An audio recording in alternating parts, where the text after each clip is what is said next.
Good morning, everyone, and welcome to this online workshop dedicated to the harmonized minimum and maximum clearing prices methodologies for SIDC and SDAC. Since there are more people joining in, we will wait for a couple of minutes before we start.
So we can slowly start. Once again, welcome everyone to this online workshop dedicated to the public consultation on the HMMCP methodologies, the amendments proposed to the two methodologies by NEMOS. My name is Jovka Ivanova, and I'm the NEMO Committee Reporting and Communication Task Force leader. We'll be moderating today's event, and the amendment proposals will be presented to you by my colleagues, the NEMO Committee Technical Task Force co-leaders, Chiara Vitelli and Christoforos Zoumas. First, let's see what's the purpose and how this workshop will be organized. Pursuant to the CACM regulation, we have this obligation at least every 2 years to assess the two methodologies, to share the assessment with market participants, and also to consult on the amendment proposals to the two documents. And therefore, this workshop is aimed at providing some more direct communication to the public consultation process. And also, it comes in response of stakeholders' request during one of the MCCG meetings to have more involvement in the consultation process. The workshop will have the following structure. First, there will be a detailed overview of the public consultation process and the next step. There will be an outline of what are the main amendments proposed to the two methodologies by NEMOS. This part will be led by the technical task force co-leaders, and there will also be a dedicated session where you will be able to post your questions in the Q&A box. Before we delve into the amendment proposals themselves, let's get familiarized with the housekeeping rules. First of all, this event is being recorded, and after the event, the recording will be available at our YouTube channel. You have your cameras and microphones disabled by default, so please, when the time comes for the Q&A session, post your questions in the Q&A box. And in the case that we are not able to address all your questions during the session, they will be noted down, and we will prepare a Q&A document that will be ready for publication on our website as well. So let's start with the background to the two methodologies. The requirements for the single day ahead and the single intraday coupling that include also the provisions related to the harmonized maximum and minimum clearing prices for SDAC and SIDC are specified in chapters 5 and 6 of the CACM regulation. The current versions of the methodologies that are in force were approved by ACER with decision number 1 and decision number 2 from 2023, so almost 2 years ago. Therefore, we are now in the public consultation process to trigger amendments to the 2 methodologies, and this process is being performed pursuant to Article 12 of the CACM regulation. Now, let me give the floor to Chiara Vitelli, who will guide you through the first set of proposals, and then the rest of the proposals will be presented by Christoforos. Many thanks, Jovka. Yeah, indeed, this is an overview of the main proposal coming from the NIMOS for amendment of the 2 methodology, the one for the day ahead and the other one for the intraday. The first purpose of this amendment is related to the adaptation for the triggering event related to the transition from the 60 minutes MTU to the 15 minutes MTU framework. The second category of amendment is most related to the proposal of introduction of a liquidity measure in order to trigger and to consider an event for triggering the update of the HMMCP levels. And finally, a proposal for reverting back the changes on the HMMCP levels in case the 70% of the new maximum or minimum clearing prices is not reached in any bidding zone after 1 year from the last update. If we want to go a bit more in detail, we can go to the following slide. And before entering into the detail, this is the structure of this webinar. We propose for each of the amendment this kind of table. On the left, we have the column with the amended articles which are involved in our proposal and to which segment they are relevant. In this case, we are, for instance, dealing with Article 4.1a and 4.2a, both in the SDAC and SIDC methodology. We proposed the same change. In the central column, we propose the text of our updates, and the updates are underlined in yellow, and the reason behind this proposal is shown in the third column of this slide.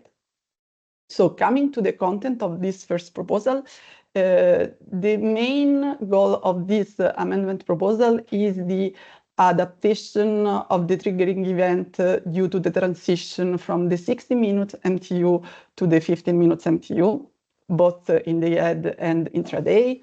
We had that in the enforce methodology, the price level to trigger for an event to be considered for triggering should at least be reached in at least 2 market time units. So passing from 60-minute context to 15 minutes context, these 2 values should at least become 8. But in order to simplify this rule, we simply propose to remove the reference to the MTU and link the reach of the threshold just to the daily granularity. Then, going to the following slide, we also proposed, no, the previous one. Sorry. Yeah, you have the 2/3 underlined in yellow, because yeah, we propose also to increase the number of days to be considered in order to have a triggering event, just because we would expect that maybe in a 15 minutes environment, the price formation could be more volatile. And so for this reason, we propose to increase this number from 2 to 3. And this is the main adaptation we proposed to the context of the 15 minutes MTU, and also in relation to the coexistence of multiple duration products. Then, if we go to the other slide, we have the other proposal for amendment, which is in this specific slide, this text is related to the SIDC, to the SIDC HMMCP methodology, and the amended article are the 4.1d and 4.2d. we propose to have a liquidity measure to be considered in the triggering metrics. Why? Because we observed that in IDAS for many bidding zones and for several MTU, we have very pure liquidity. The liquidity is very low. For some MTU, it's also, we do not have any trade.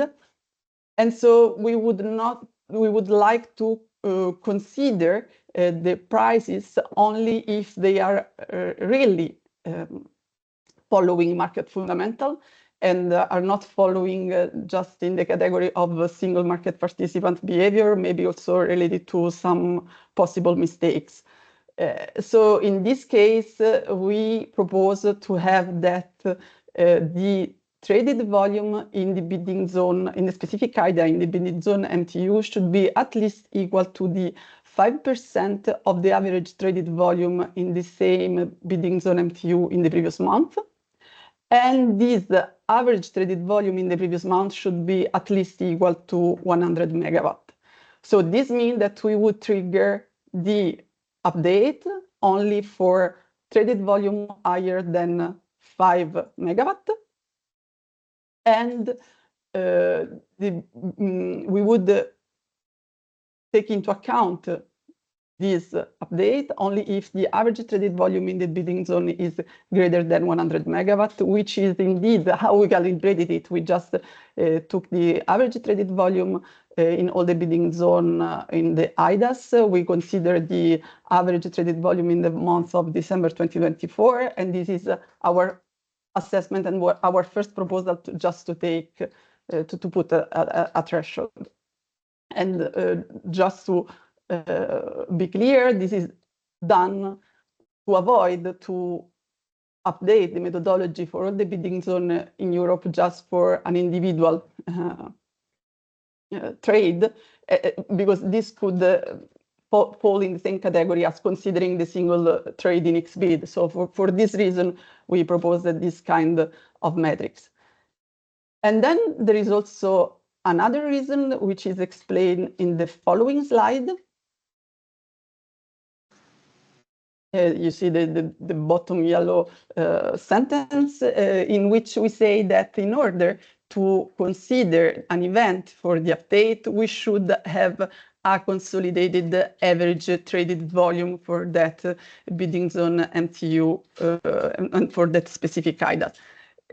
Why? This because it could help us in case we have huge market change to have a kind of defined ex-ante freezing period for the methodology. So whenever a market change happens, which would prevent an averaging over an homogeneous data set, we would freeze the application of the methodology up to the consolidated average value. What do we mean with the huge market change? We are not referring to single RFC, which can go live whenever during the year. Here we are referring to something which would prevent the averaging value. So this could be, for instance, the change in the MTU, or could be the go live a new market segment, like it was for the go live of IDAS. Or in future, it could be also the inclusion of bidding zone related to energy community countries. So in these cases, our proposal is to have by construction a freezing period up to which we will have a reference price for the market. And this period to be considered in our proposal is at least 1 month. After 1 month, we will have an average value for that specific bidding zone and for that specific market segment, and we will then apply the methodology. So this is a metric which is defined ex ante, so no need of ex post assessment or discussion of what do we mean with the huge market change, because the huge market change is just the one which would prevent the calculation over an homogeneous data set of the average traded volumes. And with this, I would give the floor to Christophoros for introducing the last updates. Thank you, Chiara. as already Chiara introduced, these updates here are touching on the point of liquidity indicators. So relevant also to what has been discussed with the SIDC. We're applying also, we're proposing also a relevant proposal for liquidity checks on a percentage again of the average clear buy and sell volumes, also for SDAC, along with the same rule of averaging in order to capture possible big events, big market events, okay, in terms of the perimeter that is already analyzed by Chiara. So either introducing new periods on the products, or introducing new bidding zone, or introducing substantial market design that finally is not being judged by any NEMO, but it is being measured, however, thoroughly by the relevant metrics of the liquidity indicators as we're proposing now. So in difference of what is being already proposed by SIDC, here we don't have a relevant threshold of megawatts of trades concluded. We consider that the day-ahead market, however, is well developed. However, in any case, we could also end up with any kind of different proposal, also to take into consideration possible introduction of low liquidities after the inclusion of the energy community country markets. So the next slide, it's possible, Jovka. So again here, as I said before, this is a proposed metric that will not go through any pre-evaluation of the NEMOs or somebody else for if the event is crucial or not. We are just considering the evolution of the averaging of the indicators in the period that it is already mentioned. So next slide. So, and finally, what we are considering is the way that we see and possible revert back to the previous level of the harmonized maximum minimum clearing prices in the event that if we have already updated them with a proper trigger and measuring and monitoring, and then we see that there is no further trigger of the at least threshold on the percentage of this maximum or minimum pricing that it is being monitored, then we propose to have a revert back to the previous level, of course, always capped or constrained by the relevant minimum and maximum reference prices that are being included in the methodology. This is also relevant to reflect that that changes should always be in line with what is being considered as a value of lost load, and we should not have maximum or minimum levels that are considering events that have already passed in conditions that do not apply anymore in the market. So this summarizes more or less what we have included in our presentation, and maybe we can move also now to the questions. So what you can do during the Q&A session, of course, as Jovka mentioned in the beginning, your mics and cameras are not open by default due to the event configuration, but you can place questions directly in the Q&A, okay? And we can take this question during the session. Now we have plenty of time. You can address your questions and we can discuss them and answer directly. And as already said, even if something is not let's say, completely covered during this session, we can also provide a relevant written answer in the Q&A document, purely anonymized, of course, in the results of the public consultation. So please feel free to place questions in the Q&A.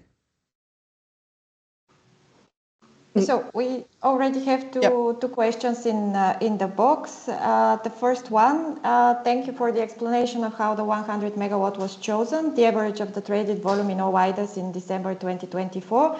Has the volume difference between IDA 1 and IDA 2 and 3 been considered? And how will this threshold be updated over time, especially if trading volumes decline in IDA 1 as well?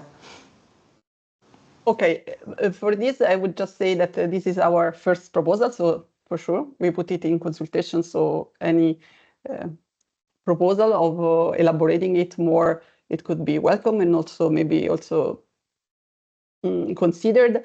Up to now, just to have a simple metric, as simple as possible, we didn't differentiate among the number of IDAs. So up to now, this 100 megawatt is the average traded volume over all the bidding zone, over all the MTU and all the 3 IDAs. So no differentiation up to now in our proposal for the IDA number. For what happened in case the liquidity change, for sure the methodology has to be updated any 2 years. So, but in case we see drastic decline of the liquidity, that is something which we do not expect, but in any case, it could be also considered to update the methodology among the 2 years in case we have some interest in doing that. So up to now, this is just a first proposal that could be improved. We went for the simplicity, the most simple formula we could, the most simple metrics we could think about, but we can also consider the differentiation for the IDA number. The second question says that it seems a bit arbitrary. Okay, as I say, the 100 megawatt is based on the data. The 5% was just to ensure at least 5 megawatt of exchange volume in the bidding zone MTU, because it seems to us that one of the reasons why we didn't include the XBID for considering the event for triggering the methodology was that we should not consider individual price spikes not linked to the market fundamental. And so to have an update with very low liquidity, 0 point something megawatt, was to us quite similar to this. So this is our main reasoning, but for sure, coming also after the outcome of the consultation, we can consider all the inputs. Christopher? Yeah, if I may add on this, yes, of course. From a first glance, let's say any value in early proposal there could sound arbitrary, but as already Chiara said, some of the analysis that we have already performed for the IDAs could be also provided during the public consultation as additional feedback from the NEMOs. In any case, what it is very, very crucial there to be considered is that we are trying to introduce a liquidity measure to be considered ex ante. So if somebody has to consider actual liquidity conditions for auctions, and especially for blind auctions, okay, in intraday and day ahead, there are already blind auctions, you don't have any visibility of the order book, should be considered any post-process analysis of the actual buy and sell margins of the prices, or the weighted prices between them. But we cannot do this, and we do not like to do this, because we do not want to consider ex post analysis on this and judge with ex post results. So this, indeed, there are some arbitrary selection of indicators, but we think that the selected values and the measures on an average and on a threshold make some sense.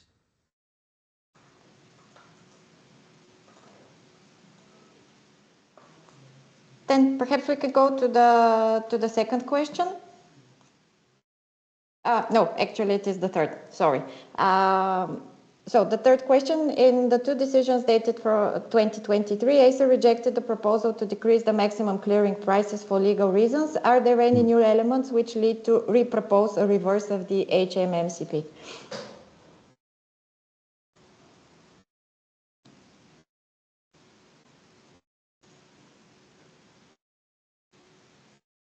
Well, actually, there is some reasoning, as it is mentioned, for legal reasons.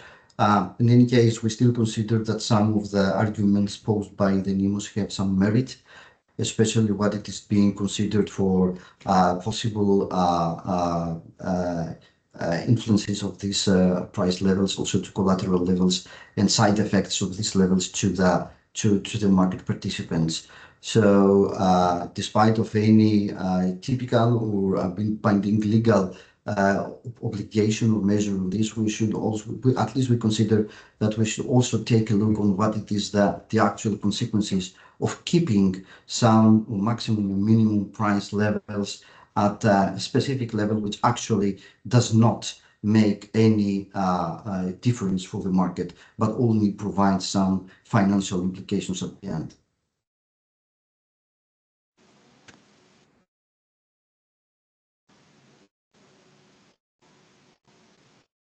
I also see Pierre's hand raised. Yes, Pierre?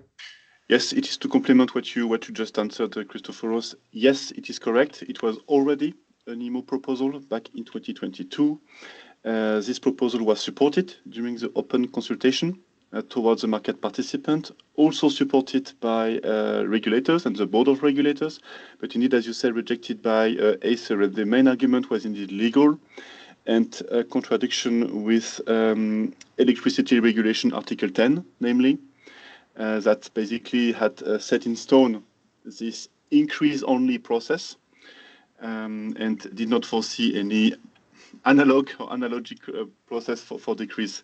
Still, we see it as NIMOs as a high added value to be proposed again, because every day this increasing technical cap of the price are having some consequences, and this was mentioned, be it on the collateral sizing, depending on the margining model of the NIMOs, obviously, or risk management in case of fat finger, and so on issues. It does have some merit to consider this proposal. No, there is no game changer. We do not necessarily expect a different feedback, but we still think it is useful to bring it again. Right.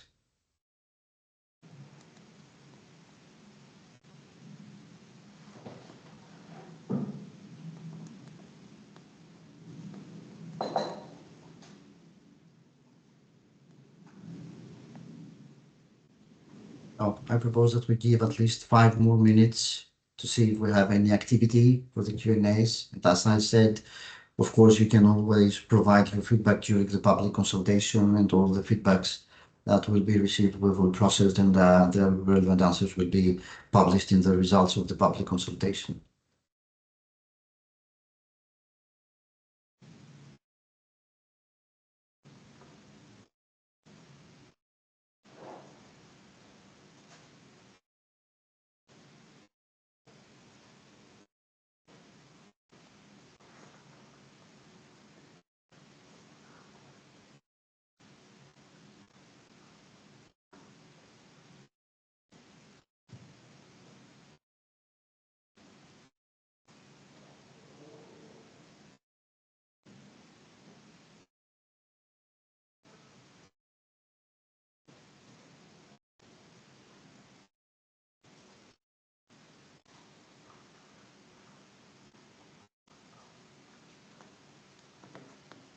Well, I see another one about the level of 100 megawatt that was chosen.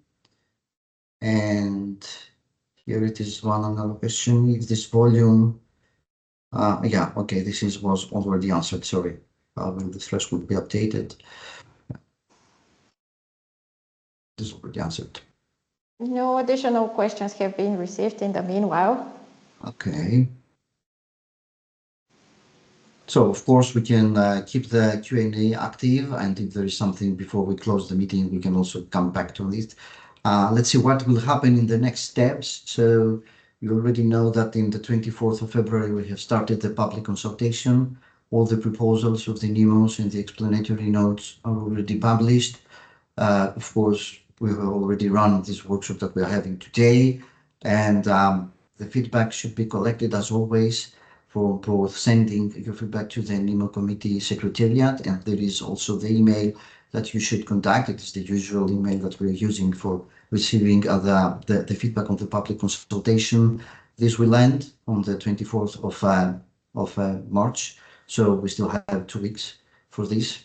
And then we are going to process, as usual, the results for them, and we will try to make them available by the first 10 days of April, by 11th of April 2025. So that means before starting the Easter holidays. So as always, the public consultation results will be published, and also the Q&A document, as already mentioned, will be published along. Of course, you will see the relevant communication coming through the different channels, at least through the NEMO committee website. The usual process, after checking all the feedback from the public consultation, we will review the actual proposals, possible improvements, and we will also coordinate with the TSOs on this. So this is a methodology that it is not only to be, let's say, considered, and always all the methodologies are being coordinated with the TSOs, and we'll have the final submission of these proposals to ACER by end of April 2025.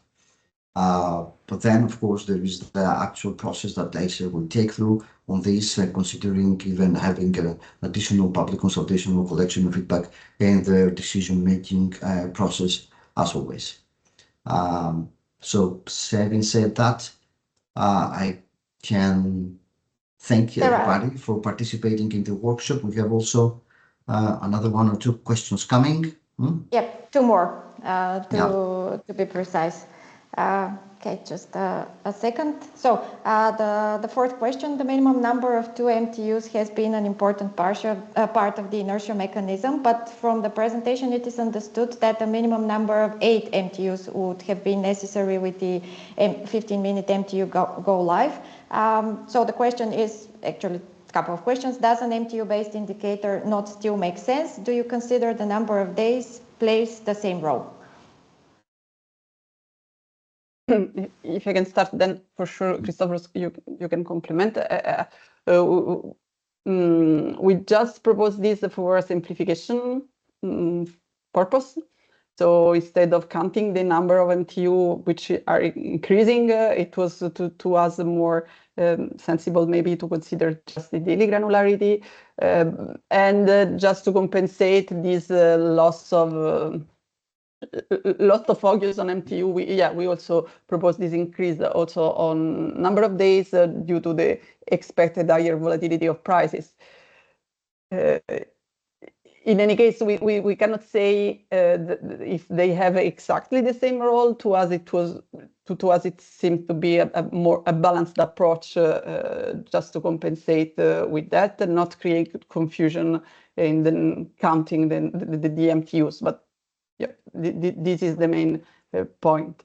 I don't know, Christopher, if you have any other. Yeah, in any case, that kind of provisions are indeed a matter of counting inertia, okay, and considering some events that have some frequency, some consistency, and not to be considered as totally random events. So I really don't have to add something more on what already Chiara said. I don't see it as a compromise. I'd say it as a proposed adaptation for considering, let's say, the new environment coming with a 15-minute MTU introduction.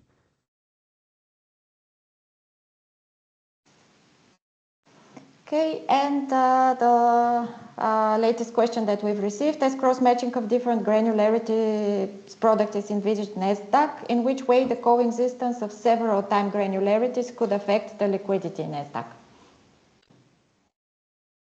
Well, if I can start on this, I don't know if it will affect the liquidity in SDAC. There are different kinds of products offered by NEMOs. So the market participants will still have the chance to trade either in 15-minute, 30-minute, or 60-minute, of course, depending on the bidding zone and the relevant offerings and decisions from NEMOs and the national regulators. What it is at least being affected is that the prices are actually being calculated on the 15-minute granularity and not on the 16-minute granularity. So to my understanding up to now, not having, let's say, built up good liquidity on a 15-minute scale of the order books could also affect the market price formation. Okay, not the liquidity, but the market price formation. So this is also a reason that we are including this averaging rule, because the prices will be defined in 15-minute MTU, actually on a granularity that is not existing currently. So I don't know if I just can express my personal opinion that the market liquidity will not be affected. What it should be considered any effect on the price formation due to the change of the introduction of the 15-minute MTUs. Yeah, and if I can complement this, the introduction of liquidity in day ahead was indeed not related to our suspect that the liquidity will decrease in day ahead, but it was most forward-looking, related maybe also in the future for the inclusion of new bidding zone, like the energy country one, in which we do not know now which kind of prices, level of volumes they will have. So yeah, this is most a forward-looking measure, and that we thought that it could be wise to add the bot in the day ahead and intraday methodologies.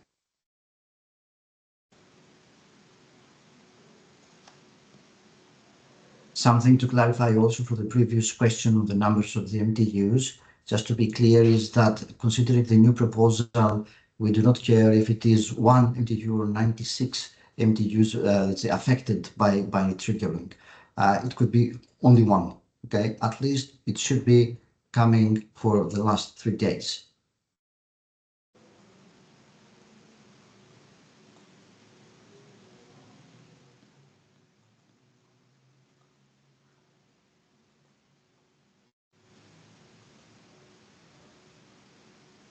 Or maybe we can take additional 2 or 3 minutes to see if we have something more.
So no additional questions have been received. As stated at the beginning, the Q&A document as well as the recorded session will be available on our NEMO committee website, and also the recording will be made available on the NEMO committee channel. There are still almost 2 weeks within which you can reply to the public consultation, and we will keep you updated. Thank you very much for your participation in today's webinar, and we will be looking forward to seeing you at our future events.